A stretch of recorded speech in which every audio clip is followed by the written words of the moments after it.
Welcome back, everybody. We've got tight end Jack Endries here ahead of the 127th big game against Stanford at California Memorial Stadium this Saturday. We'll go ahead and get started with Jim McGill from Bear Insider.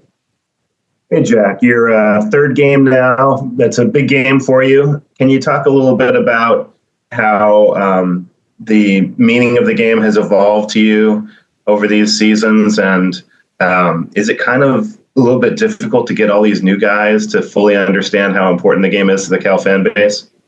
Yep. Third game now. I think the importance of the game has just ramped up throughout the time I've been here. The first game, I didn't play, so I was really happy, and it felt like a rivalry win. But I wasn't playing. But the second year, that was probably my favorite win we've had. It's up there a lot. And then now, obviously, just the importance, like trying to repeat that feeling from the second win, as well as getting the new guys on board. And I think all the new guys already know how important it is to everyone. They can already see a little bit. You can see like the buzz on Instagram or Twitter or any social media out there. And I mean, they've had their rivalry games before too. But yeah, we're getting them just to see how important it is. So coming into the last game, you guys were on in a pretty good situation. You had a couple of big high scoring wins, and it looked like there was a pretty decent margin of error heading into bowl season. But now, Stanford's coming off a big upset win. There's only two more regular season games. The last game's against an undefeated team. The stakes got a lot higher really quick. How's the team mentally adjusting to that? I think they know the importance of this game importantly. And I think, we're looking at this game, but I don't think that SMU game is, like a shot in the dark. Like, I think we have a good chance of winning that one too. I think we could beat any team out there.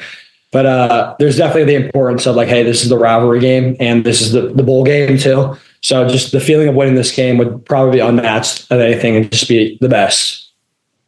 Great, thanks. Jeff Brado, Cowboys on that side. Hey, Jack, how you doing? Doing good. Good. Jaden Ott has had two terrific big games in his career.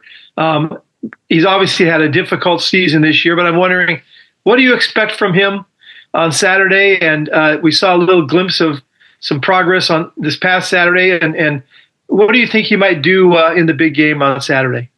Yeah, I hope he has his third big game, big game hero, 2 touchdowns. That's what I'm hoping from him. We're definitely going to give him the ball more, and I'm going to, block as hard as I can. Our line's going to go just for him. We're going to push, and we're going to try and get him another big game and get more of what we saw on last Saturday with him too. So I think he's patient. He's patiently waiting, and I think his time's going to come, and we're going to make it happen. From your perspective, when you watched him on Saturday, does it appear that he's sort of becoming himself again? Yeah, of course. I mean, I would like to see 2 more of those runs, but that's not on him, But it was really good to see that big run, and I know he's working harder than anyone else in the whole facility. Like watching film nonstop, getting here 3 times a day, and we have to make it happen for him. So I mean, we have to get him started. We have to get like the first 5 yards, and then he's gone. But we have to get those first 5 yards for him. And do you think that hasn't happened consistently this season?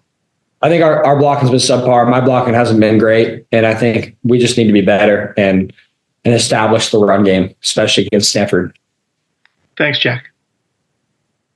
Matt Moreno, Rivals. How's it going, Jack? Hey.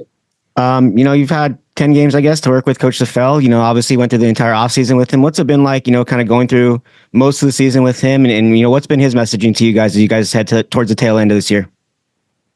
Yeah, it's been really good working with him. He always, pushes me to the next level.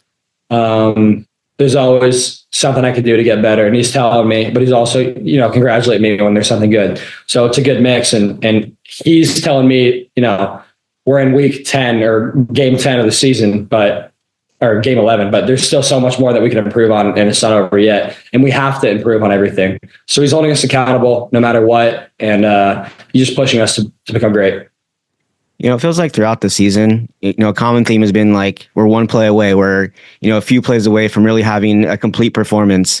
With a couple regular season games left, what are things that you're seeing in practice right now that give you hope or confidence that like, hey, we can put one of those performances together, down the stretch?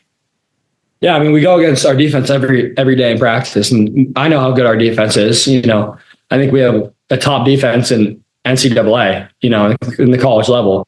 And we move the ball on them, which means we can move the ball on anyone. So I think that's consistently what I see. We have our 1 minute drill that we practice a lot now. And consistently we move the ball as well. We get in the field goal range and we make it. So there's a lot of good coming from that. And we just need to do it in the game now. And I think we have all the right tools. We just need to do it.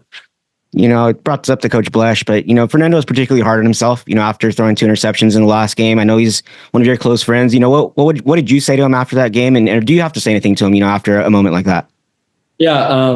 You gotta tell the kid to forget about it and just keep right on the show. He's our playmaker. He's our quarterback. He's the one that's throwing the ball 53 times against Wake Forest or however many times it was. So we just need to get him on the right track, and he's already on the right track. There's nothing I really have to tell him. He watched the film. He knows what he did wrong. He corrected himself. And I think he's already on the next week, studying a lot of film and ready for the big game.